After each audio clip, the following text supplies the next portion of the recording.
Listo. Ok, déjenme les comparto la pantalla.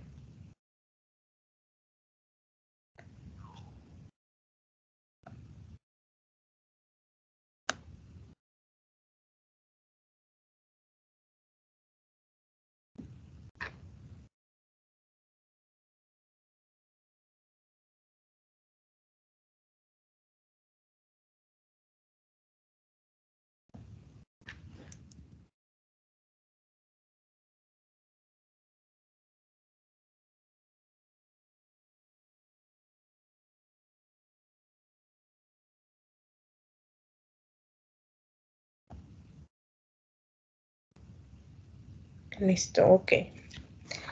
Muy bien, vamos a continuar con esta parte de conceptos básicos de microbiología.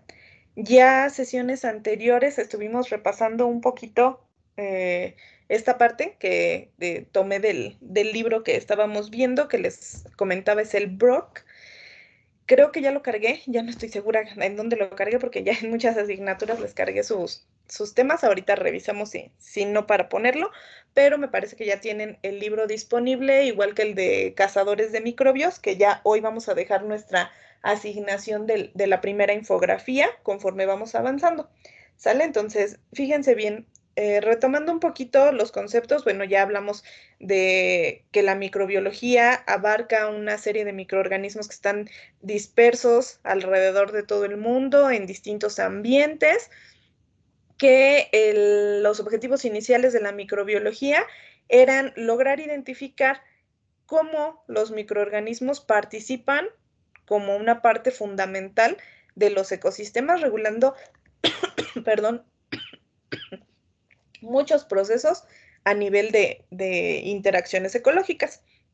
Dijimos, los organismos van a ser, o en esta asignatura nos vamos a enfocar en organismos unicelulares, que ya también describimos características generales que tienen, perdón, y algunas propiedades de las mismas. También hablamos un poquito de cómo fue la evolución, cómo a partir de organismos unicelulares llegamos hasta lo que somos ahora. Y si no mal recuerdo, esta parte fue lo último que estuvimos revisando, que son las relaciones evolutivas, es decir, cómo a partir de un organismo inicial, de un famoso LUCA, que es el último ancestro común, cómo a partir de un LUCA estamos obteniendo una gran diversidad de especies que se separan o que se agrupan en tres grandes conjuntos: el grupo de las bacterias, el grupo de las arqueas, que dijimos son las más rudas, las más extremas, y el grupo de las eucariotas, que somos todos los que tenemos a nivel celular un núcleo verdadero formando una parte básica de la estructura de las células.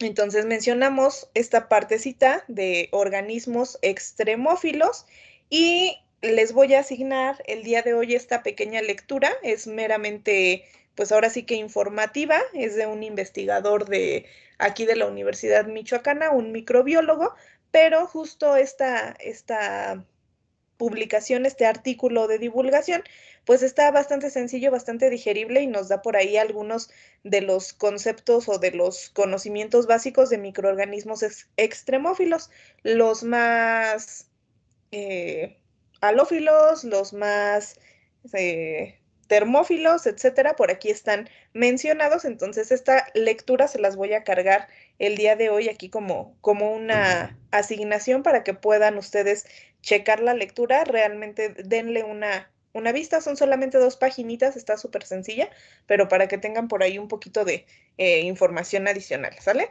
Y vamos a pasarnos ya a identificar un poquito sobre la distribución de los microorganismos. Ya dijimos cuál es su importancia, por qué estudiarlos, un poquito cuál es su estructura, pero nos interesa saber dónde podemos encontrarlos. ¿Por qué? Pues porque justamente dependiendo del hábitat que tengan, va a ser la función que realizan en el sistema, en el ecosistema. Entonces, la distribución de los microorganismos la vamos a tener ahora sí que en un cierto porcentaje, es decir, de la gran totalidad que tenemos, y recordando sobre todo que los datos que tenemos son de las especies que se conocen a la fecha.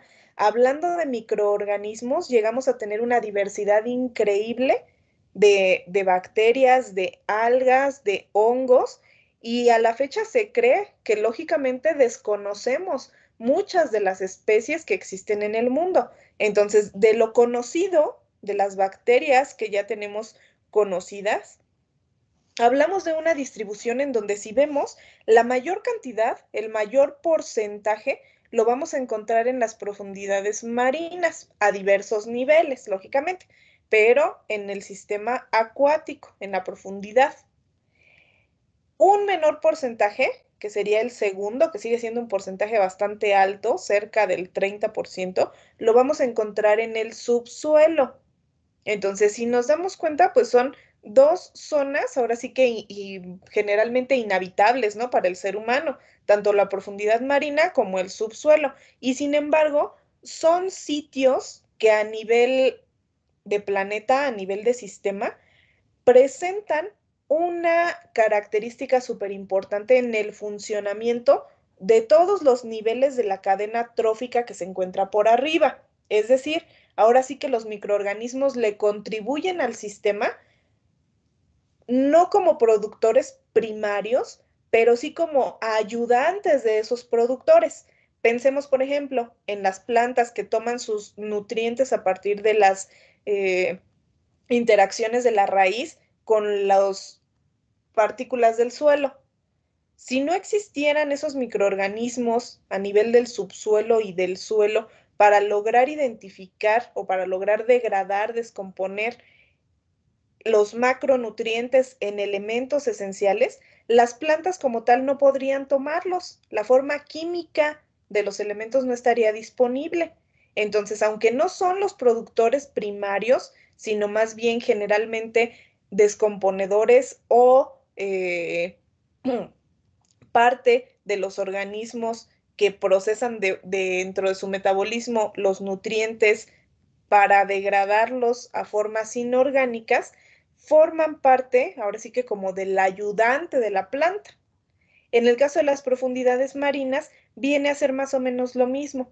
¿Por qué? Pues porque muchos de los organismos necesitan, aunque se encuentren con todo el océano disponible para recorrerlo, muchos de los organismos marinos necesitan ser descompuestos, ser desintegrados cuando terminan su ciclo vital en la profundidad marina. Y ahí es donde entra la participación de estos microorganismos, descomponiendo generalmente este material orgánico que cae hasta el fondo, hasta la profundidad, y que posteriormente por algún tipo de corriente levanta nuevamente el material y lo vuelve disponible para los organismos que habitan en capas superiores del océano.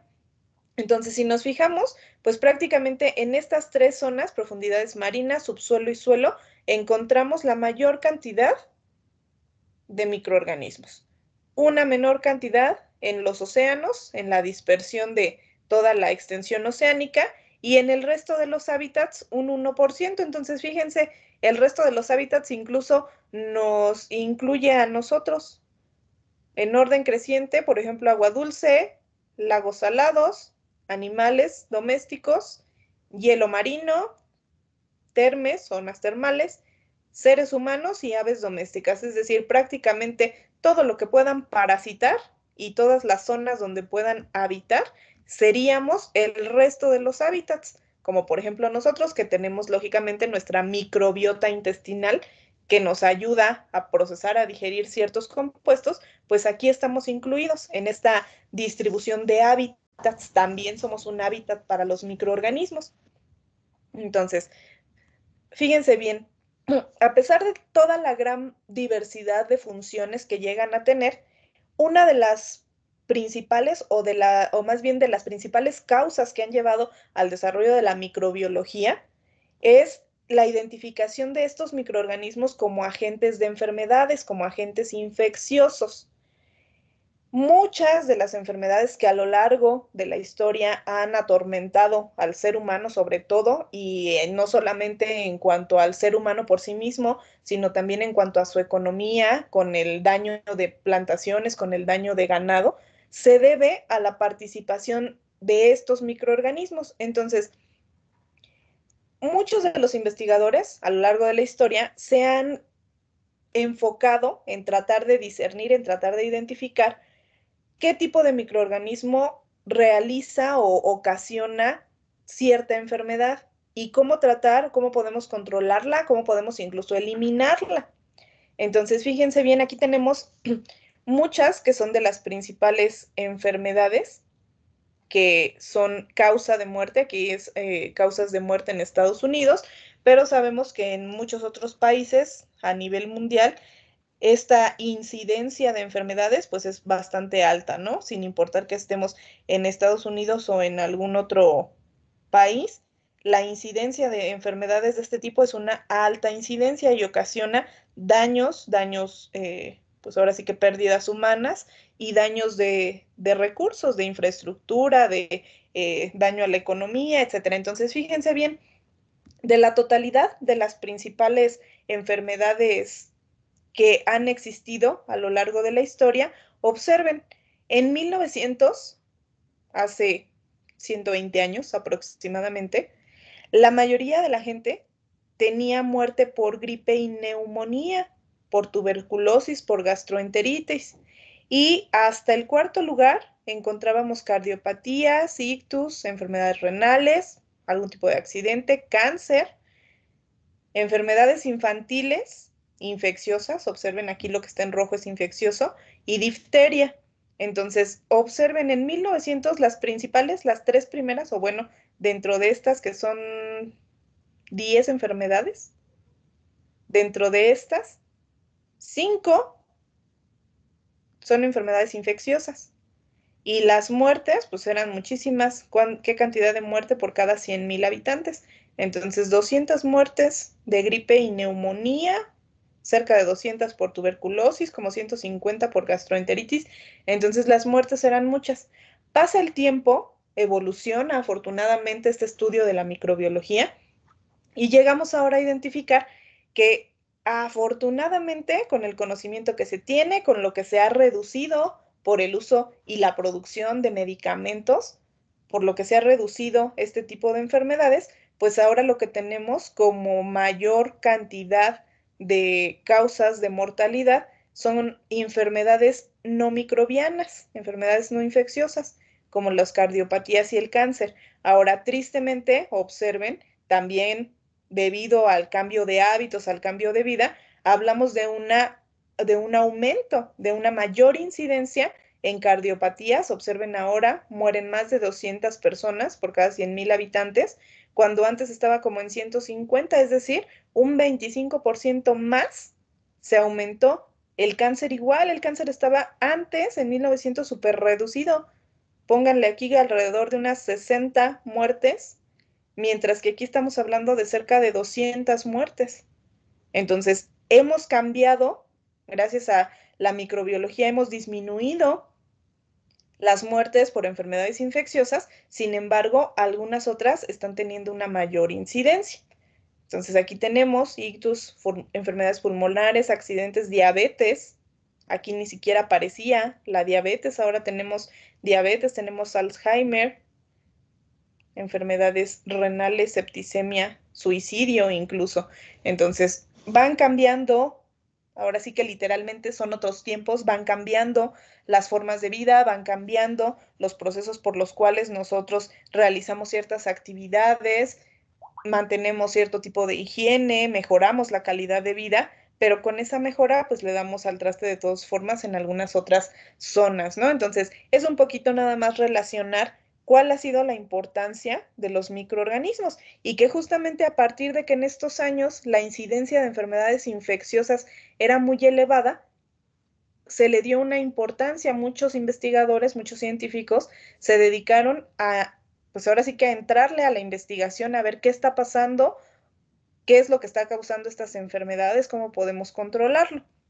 Entonces, fíjense bien, no solamente los microorganismos, dijimos, tienen un efecto especial o solamente un ámbito en el cual estén participando en un ecosistema.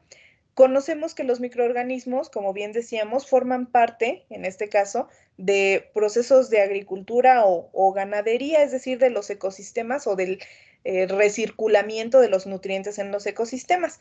Por ejemplo, aquí tenemos la representación de procesos en los cuales tenemos bacterias fijadoras de nitrógeno o bacterias nitrificantes que participan directamente en algún ciclo, en este caso ciclo de nitrógeno, para permitir la ideal absorción a partir de nitrógeno gaseoso para que la planta pueda internalizar ese nitrógeno que no puede tomar por sí misma porque no tiene el metabolismo. Aunque haya mucho nitrógeno en la atmósfera, para la planta no está disponible.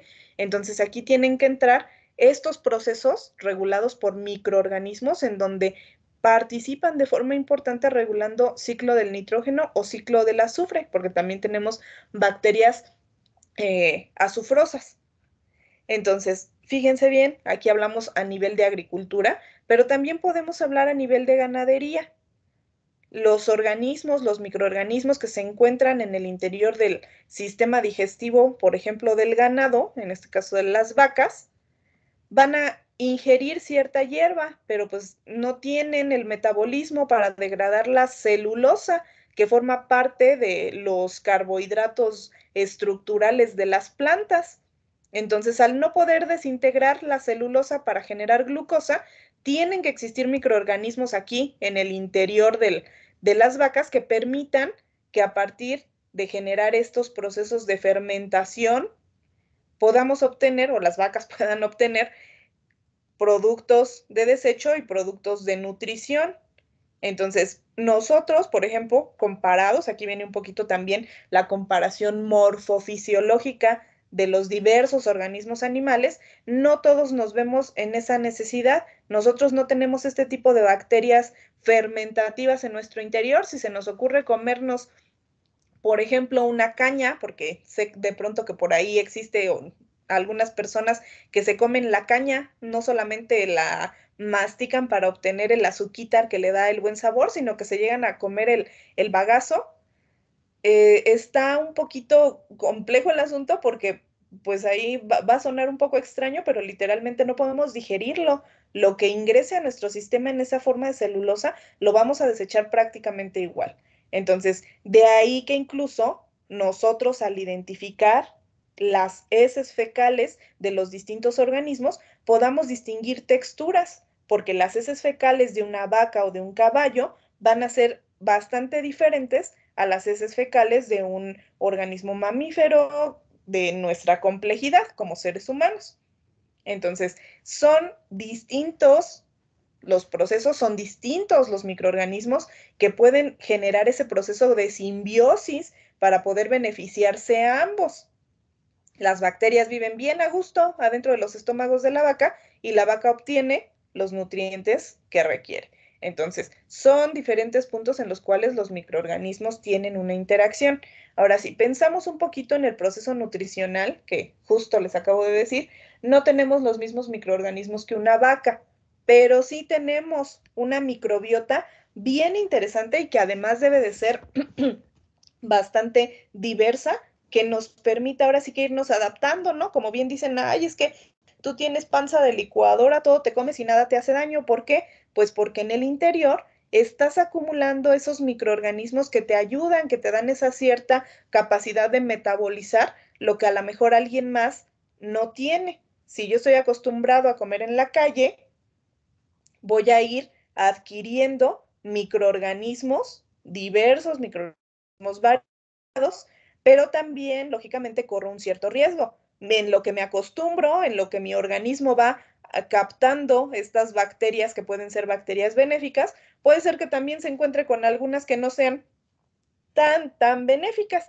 Y entonces me encuentro con una salmonela y pues ahí sí, me da una superinfección bastante horrorosa, me encuentro con una brucela y me da una brucelosis de la patada, acabo en el hospital. Entonces, estos microorganismos, tanto podemos encontrar benéficos como podemos encontrar patógenos, es decir, que lleguen y que nos invadan y que nos quieran acabar. Entonces, ¿cuál es la intención de identificar esto? Pues que a cada nivel, en cada tipo de hábitat, que nosotros formamos parte de esos hábitats para las bacterias, para los microorganismos, tienen una función específica y tiene que ser un cierto tipo de organismos, no puede ser cualquier microorganismo el que tengamos. Por ejemplo, en los intestinos muchas veces llegamos a tener la famosa E. coli, Escherichia coli, y la podemos tener sin problema, nos va a ayudar en los intestinos. Sin embargo, si por alguna razón llegamos a tener una infección, consumimos E. coli y por alguna razón extraña llegó, por ejemplo, a la vejiga, vamos a tener una infección del sistema excretor bastante severa. Ahora, afortunadamente, fíjense, incluso sobre todo las mujeres embarazadas o quienes ya han tenido pequeños, les llegan a decir, tienen que tener muy, muy controlado todas las infecciones durante el embarazo. Y de las más frecuentes llegan a ser justamente las infecciones urinarias, las infecciones de la vejiga. ¿Cuál es la forma de eliminarla? La principal o la que más recomiendan sin tener que utilizar un medicamento, tomar agua. ¿Por qué? Pues porque los riñones están generando esa limpieza, están reciclando el agua, están generando desechos y con ese flujo de riñón, o sea, literalmente están lavando la vejiga, se van a ir eliminando las células de los riñones, las células bacterianas que se encuentran en riñones o en vejiga y con ello controlamos una infección bacteriana. Entonces es bastante interesante ubicar que a diferentes niveles podemos llegar a tener tanto organismos benéficos, pero que si cambian de lugar, y eran benéficos en un sitio, en otro nos pueden hacer estragos. Entonces, es bastante interesante. Aquí podemos observar, dice, el tubo digestivo humano, que son los órganos principales, aquí no nos muestran órganos accesorios, meramente el tracto digestivo, estómago, intestino delgado, intestino grueso, y observamos más o menos cuántas células bacterianas podemos tener de acuerdo a cada tramo, es decir, en el estómago llegamos a tener hasta 10 a la 4 células bacterianas, es decir, desde aquí ya vamos a tener bacterias ayudándonos. En el intestino delgado llegamos a tener hasta 10 a la 8 células bacterianas y en el grueso es donde tenemos más. Llegamos a tener hasta 10 a la 11 células bacterianas por gramo de material. Entonces, fíjense bien, la diversidad microbiana nuevamente es bastante amplia y dependiendo de la zona va a ser qué tipo de bacteria y en qué cantidad y qué función va a realizar y en qué cantidad la puedo encontrar. Ahora, ¿dónde más tenemos una función ecológica, una función real de los organismos microbianos? Recuerden, estamos hablando principalmente de bacterias, pero también van incluidas levaduras y algas, que son los organismos unicelulares. Entonces, ¿dónde más los vemos? Pues en estos procesos que de hecho ustedes yo creo que ya repasaron en alguna otra asignatura y que seguramente, sobre todo quienes tomen la especialización de alimentos, pues lo van a estar retomando. Muchos de estos microorganismos tienen una gran importancia, tanto a nivel económico como a nivel industrial, porque son los encargados de los procesos fermentativos y a partir de ese proceso fermentativo, que es un metabolismo que nos permite obtener energía en condiciones anaerobias o anaeróbicas, a partir de ese gran proceso fermentativo logramos obtener muchos productos que a la fecha son de interés comercial. Recordando aquí un poquito, a partir de levaduras logramos obtener una fermentación alcohólica y a partir de ciertas bacterias logramos generar una fermentación láctica y los productos pues lógicamente son bastante diversos. En el caso de la fermentación alcohólica llegamos a tener principalmente etanol como producto final o algunos productos como el vinagre, el ácido acético. Y a partir de la fermentación láctica obtenemos ácido láctico o lactato y también en ciertos puntos ácido propiónico o también ácido acético, cierto vinagre. Entonces, son procesos, son pues ahora sí que rutas tanto naturales como ya controladas a nivel industrial, en donde podemos tener un beneficio bastante grande de salud, a nivel de ecosistema o un beneficio económico, dependiendo de lo que estén realizando estas bacterias, estas levaduras o incluso estas algas. ¿Por qué menciono a las algas? Porque a la fecha también se utilizan o es ahorita una parte muy, pues ahora sí que está en auge esta parte de generar energías limpias, tratar de utilizar lo menos contaminante, etcétera, que está, pues la verdad que súper genial. Y aquí justamente entran algunas algas e incluso bacterias y levaduras a través del proceso fermentativo para generar biocombustible. Entonces, hacer ese cambio, tratar de dejar de lado nuestros conocidos combustibles fósiles para tratar de entrarle un poquito más a esta parte de no contaminar, a esta parte de utilizar ahora sí que todo lo orgánico, como le dicen, para generar energías limpias, pues nos está hablando de este uso de biocombustibles. Entonces, ¿cómo generalmente ocurre? Pues partiendo de celulosa o de almidón, que son otra vez estructuras de reserva que normalmente llegamos a encontrar en organismos vegetales, reserva de carbohidratos, que van a ser transformados a glucosa y a través del proceso fermentativo vamos a lograr obtener etanol o como le dicen ahora, el famoso bioetanol. ¿Por qué? Pues porque proviene de fermentación de este tipo de plantas. Entonces, a partir de aquí, pues tenemos una producción de bioetanol y un posterior almacenado que a la fecha de hecho está teniendo bastante auge, está siendo bastante, pues ahora sí que bastante demandado y las comunidades que ingresan a este tipo de procesos que generan alguna cooperativa o alguna pequeña industria para poder ir produciendo algo a partir de incluso sus desechos, pues se ve beneficiada, ¿no? Lo que estaríamos considerando normalmente que pues son productos de los cuales no obteníamos nada, ahora se están volviendo incluso de manera económicamente importantes. Ok, entonces tenemos aquí nuevamente varias formas en las cuales o varios sitios en los cuales podemos ubicar que tenemos la manifestación de estos microorganismos. Y nos vamos a pasar ahora sí un poquito a identificar cómo ha sido el estudio de la microbiología, el estudio y el avance, porque lógicamente para lograr ir identificando qué ocurre con los microorganismos, se ha requerido de un avance tecnológico. Entonces, fíjense bien, vamos a ir mencionando a algunos de los principales investigadores que contribuyeron, de los científicos y pensadores de hace bastantes años, cómo fueron contribuyendo en este desarrollo. Aquí partimos de Robert Hooke, que fue el primer eh, microscopista que tenemos reporte, que logra observar algo microscópico. Casi siempre, pues prácticamente en todos los grados, en la escuela, en los textos, nos hablan de Leeuwenhoek, pero Robert Hooke fue un poquito antes de Leeuwenhoek y él fue de los primeros microscopistas. Logra identificar la primera estructura microscópica, es el primer reporte que hace. Aquí está un dibujito de lo que él presenta, que son los cuerpos fructíferos de un moho. Acuérdense, un moho, pues es un hongo.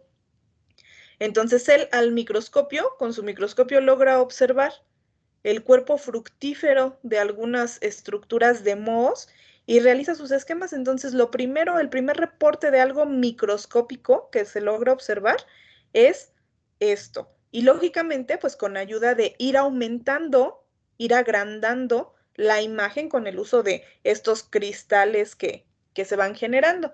Entonces, luego, años después aparece Leeuwenhoek. Leeuwenhoek, pues es el que conocemos nuevamente, les comento, el más famoso microscopista, y lo ubicamos porque él genera este término. Logra observar algunas bacterias y les da el nombre de animáculos.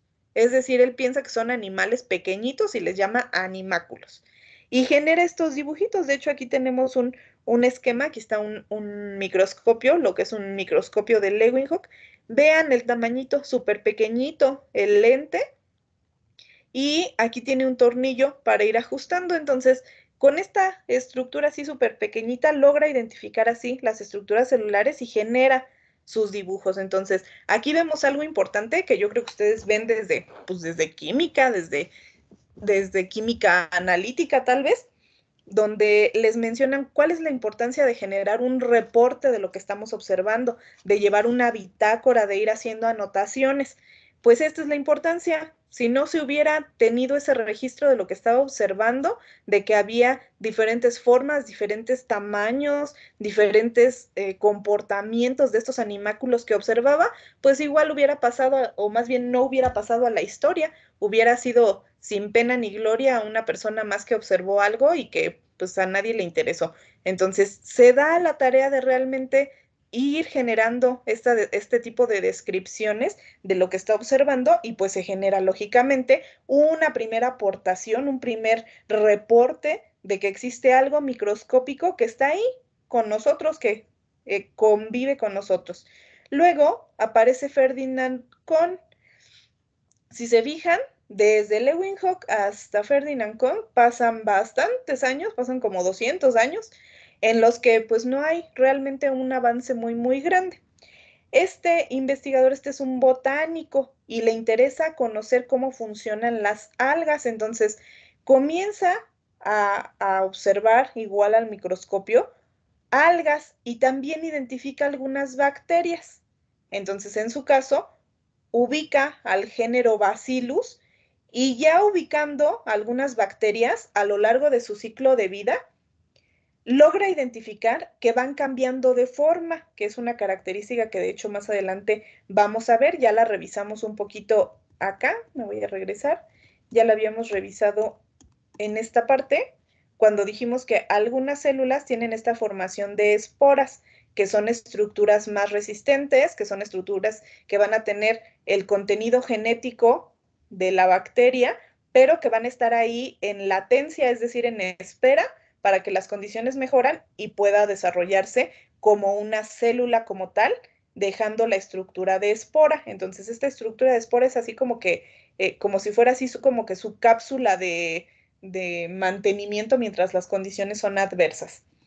Entonces, bueno, retomando aquí,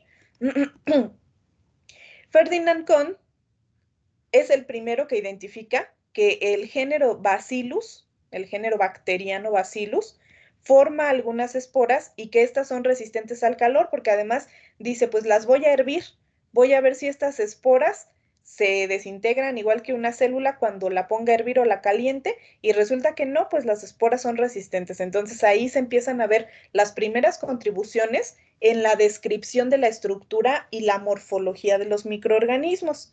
Y pues con esto sienta las bases para un sistema, perdón, aquí falta una M, para un sistema de clasificación bacteriana, de acuerdo a la morfología y a las estructuras que va observando para ir caracterizando en qué grupo acomodamos cada bacteria. Acuérdense que aquí, aunque ya tenemos un microscopio, seguimos meramente clasificando microorganismos basándonos en lo que se observa a la vista. ¿Qué formas tienen y a qué se parecen? Pues yo creo que son parientes.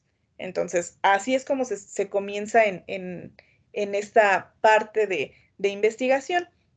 Luego, aquí ya ahora sí, tenemos las primeras aportaciones que son súper interesantes y así como que el boom, el parteaguas que va a hacer la diferencia entre los inicios de la microbiología y ahora sí, con todo al estudio de los microorganismos. Aparece Luis Pasteur y por ahí se encuentra con algunas complicaciones de observaciones de la vida cotidiana. Dice, bueno, si yo dejo, por ejemplo, comida por ahí en un frasco o en un plato, con el paso del tiempo aparecen moscas y gusanos. Y entonces se creía que el origen de la vida era un origen de generación espontánea, que por ahí existía alguna chispa de vida y de la nada surgían los microorganismos. Entonces, cuando llega Luis Pasteur, él empieza a idear métodos más novedosos y existe este famoso matraz, el matraz de cuello de cisne, en donde él, por ejemplo, dice, bueno, yo voy a generar un cultivo, un caldo de cultivo, que era ideal en aquellos entonces, pues voy a generar un caldo que tenga nutrientes, un caldo de cultivo. Voy a poner el líquido en el matraz y lo voy a esterilizar, es decir, lo voy a calentar. Voy a generar el calentamiento y en teoría, pues en el líquido no debe de haber nada, se ha de haber muerto todo. Van a quedar los nutrientes, pero se debió morir todo lo que ahí estaba. Entonces, con este cuello de cisne, pues el vapor sale, pero observen bien la ventaja que tiene. Los microorganismos de polvo que pudieran por ahí encontrarse en el ambiente van a caer justo al cuello de cisne, pero ya no van a poder volver a subir porque pues recordemos los microorganismos no tienen una capacidad volátil. Sí tienen algunas estructuras de movimiento, como los cilios y los flagelos que ya revisamos, pero no tienen una capacidad de movimiento como tal de volar en el aire.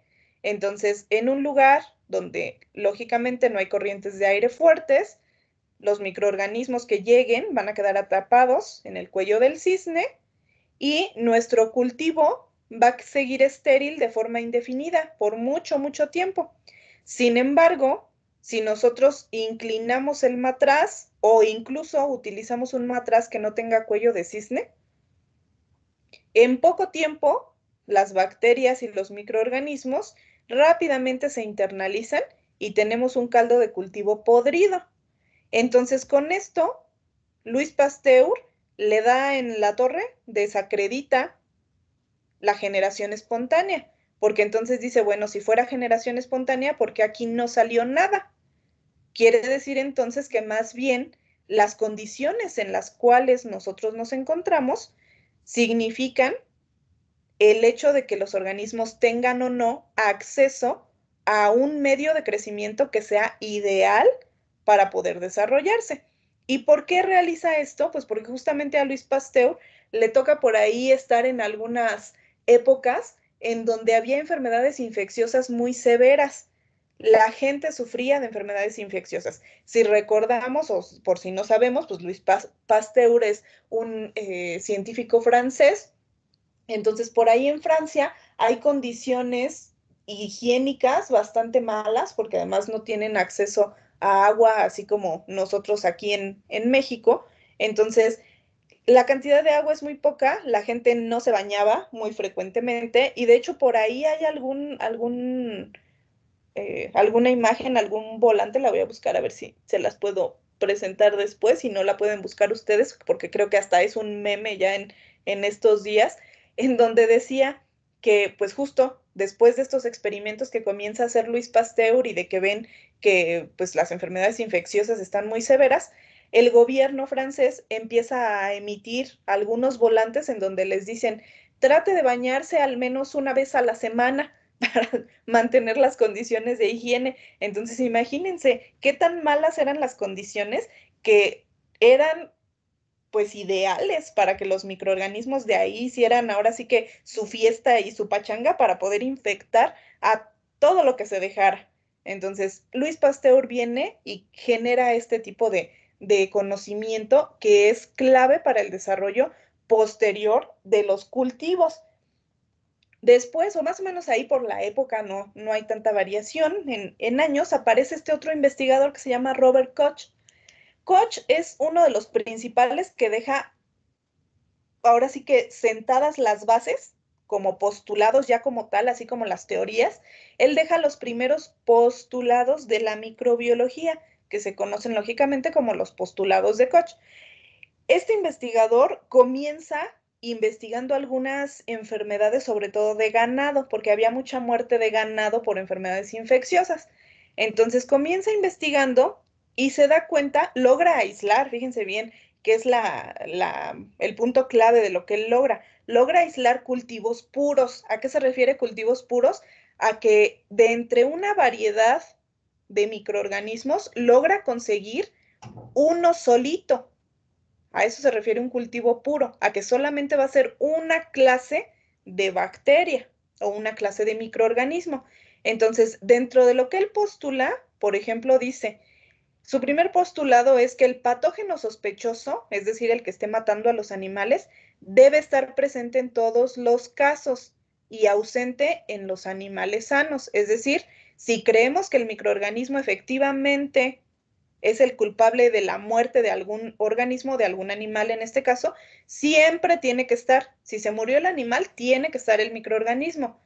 Pero si el animal está sano, pues no va a estar ahí ese microorganismo. Entonces observen, aquí tendríamos una representación en una plaquita donde el patógeno sería esto amarillito, estos como bastoncitos amarillos.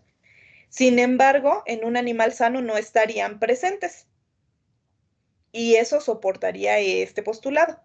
Si el patógeno que yo creo es el responsable de la muerte, tiene que estar. Luego propone el segundo postulado. El patógeno sospechoso debe cultivarse de forma pura, que es lo que les mencionaba. Logra aislar, pues yo creo que es este amarillo, solo voy a tomar una parte de este amarillo y lo voy a pasar a otro sitio. Y debe de crecer solamente el amarillo. Si crece otra cosa, pues entonces ya tengo ahí una contaminación, ya no está puro ese cultivo, que es justamente lo que él genera. Y sí, efectivamente, logra aislar colonias puras de cada patógeno. Si nosotros hacemos lo mismo con un animal sano, pues no vamos a tener nada. ¿Por qué? Pues porque no tiene esa infección. Ahora, su tercer postulado dice, las células que vengan del cultivo puro deben causar la enfermedad en un animal sano. Es decir, si yo ya lo logré aislar, ya identifiqué cuál es, ahora se lo voy a poner a otro animal que estaba sano y entonces ya tengo otra vez un animal enfermo. Entonces quiere decir que efectivamente esto que le estoy poniendo sí es el causante de una enfermedad. Y luego, si a partir de este que yo infecté, vuelvo a hacer un cultivo y vuelvo a encontrar el microorganismo y lo vuelvo a aislar, entonces el microorganismo debe de ser el mismo, porque está causando la misma enfermedad, debe de ser el mismo organismo que yo inicialmente identifiqué. Y entonces él identifica con estos postulados, logra ahora sí que proponer las bases de lo que viene a ser la microbiología ya en sus estudios prácticos avanzados. Entonces, fíjense bien, no solamente, pues por desgracia les tocó a estos investigadores en aquel entonces un solo tipo de enfermedad, había muchísimas enfermedades porque el conocimiento de los organismos microbianos era muy, muy poquito. Entonces, una de las principales, que de hecho acabamos de ver en esta parte de acá arriba, que todavía en los 1900 era causa grande de muerte, es la tuberculosis. El día de hoy tenemos una vacuna, se vacuna a los infantes prácticamente al nacer para evitarles que mueran de tuberculosis. La enfermedad está, lo que se dice, erradicada gracias al conocimiento y a las prácticas que implementaron estos investigadores. Entonces, Koch trabaja también con la tuberculosis. Le cuesta muchísimo trabajo, pero logra identificar cuál es la bacteria causante de la tuberculosis.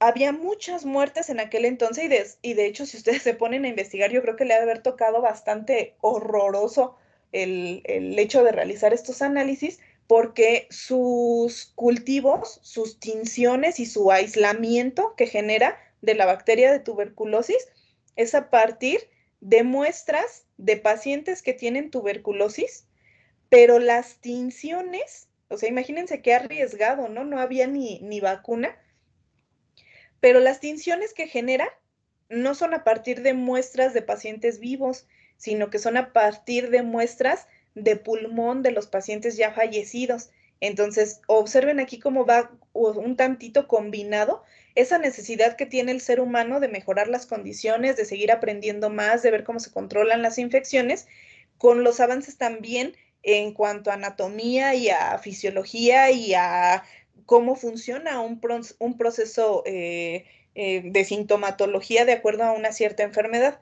Entonces, Koch aprovecha, pues ahora sí que la desgracia de las muertes, genera esos cortes de células de tejido pulmonar y entonces identifica, hace sus esquemas, pues recuerden, no había realmente una fotografía, pero hace sus esquemas sobre cómo identificó qué características tenía Mycobacterium tuberculosis, que es la bacteria que ocasiona este proceso infeccioso. Entonces, Posteriormente aparece, bueno, vamos a ver, de hecho, ahorita les voy a mencionar, vamos a revisar este libro que les dejé, que es de Cazadores de Microbios, pero aparecen muchos otros que hacen contribuciones más específicas. En este caso aparece Martinus Beijering, y él lo que hace es generar cultivos enriquecidos, es decir, se da cuenta que no todas las bacterias, de acuerdo al sitio donde viven, van a tener los mismos requerimientos. Y entonces lo que hace justamente es generar medios de cultivo, es decir, que la gelatinita donde va a crecer a los organismos tenga exactamente lo que el organismo necesita para poder mantener ese cultivo. Entonces a eso se le conoce como cultivos enriquecidos, a generar las condiciones ideales para tener cierto tipo de microorganismos, porque pues no todos crecen igual en las mismas condiciones. Y luego, él mismo va a ser de súper importancia, lo vamos a retomar en alguna unidad más adelante, porque senta las bases, a partir del estudio de microorganismos, senta las bases de la virología, identifica, además de bacterias, identifica a los primeros virus, que en este caso es el virus del mosaico de tabaco, que le da esta apariencia, infecta una planta de tabaco y le da esta apariencia como de mosaico. Entonces se le da ese nombre y Beijering describe al primer virus sentando las bases de la virología. Y finalmente aparece Sergei Winogradsky ubicando un nuevo concepto súper importante que es la quimiolitotrofía, que como dice la palabra, literalmente significa que son organismos que comen tierra. Entonces, ubica a los organismos que a partir de procesos químicos van a tomar nutrientes inorgánicos del suelo, litótrofos, y de eso se van a alimentar. Y ubica también algunos otros organismos que van a poder realizar fotosíntesis, a pesar de no ser plantas, de no ser pluricelulares, a pesar de ser unicelulares, van a poder realizar fotosíntesis, es decir, los comienza a ubicar, al igual que las plantas, dentro de los organismos autótrofos. Entonces, estos que les acabo de mencionar, pues son así como que la generalidad, los principales avances que hubo antes de llegar a la microbiología moderna, que también la vamos a abordar. Hasta aquí vamos a dejar esta parte de microbiología, de la historia de la microbiología. Les voy a compartir un link para que lo chequen, un video ahí que lo chequen en su rato libre, que nos habla sobre la historia de la microbiología. Y les voy a generar ahorita aquí en el espacio de archivos la lista con sus nombres para que se vayan anotando en equipos de 3. Vamos a tomar un capítulo de un capítulo de este libro que les cargué aquí, que es Cazadores de Microbios, para que lo seleccionen y generen una infografía. ¿De qué? Pues justo de lo que trata el capítulo. Es decir, qué realizó cada uno de estos personajes en la contribución a la microbiología. ¿Sale? Entonces, les voy a dejar aquí la lista de, de temas para que se vayan anotando en equipos de 3. No importa si alguno se repite, yo esperaría que no, por la cantidad de capítulos que son. Pensaría yo que nos alcanza bastante bien para que cada equipo seleccione eh, un único investigador y puedan generar esta infografía durante el fin de semana y el lunes las compartimos. Igual, ya saben, pues se evalúa, tiene un porcentaje, un puntaje. Les dejo también la información de la rúbrica para que la realicen con todos los puntos que necesitan para la mejor calificación y que la puedan realizar para estarla revisando, porque yo sé que les dije que lo lean, pero sé que también tienen muchas otras asignaturas, entonces que aunque sea en infografía, podamos compartirlo y revisar rápidamente qué realizó cada uno de los investigadores. Entonces, estaríamos teniendo el chance de que lean su pequeño capítulo, realicen su infografía y estarlo compartiendo la primera sesión de la siguiente semana, que si no me mal recuerdo, es el día martes. ¿Sale? ¿Alguna duda, chicos? ¿Preguntas o comentarios de la información o de lo que sea que estamos revisando? Maestra, la infografía la podremos entregar el día martes. Sí, el día martes durante la clase no hay problema. El chiste es justamente que la logremos compartir para tener una idea de qué hizo cada investigador. Recuerden si tiene puntaje, pero lo interesante es que logremos compartirla y que se enfoquen principalmente en el investigador que seleccionen. Ok, gracias, maestra. ¿Sale? ¿Algo más, chicos? ¿Alguna otra cosa?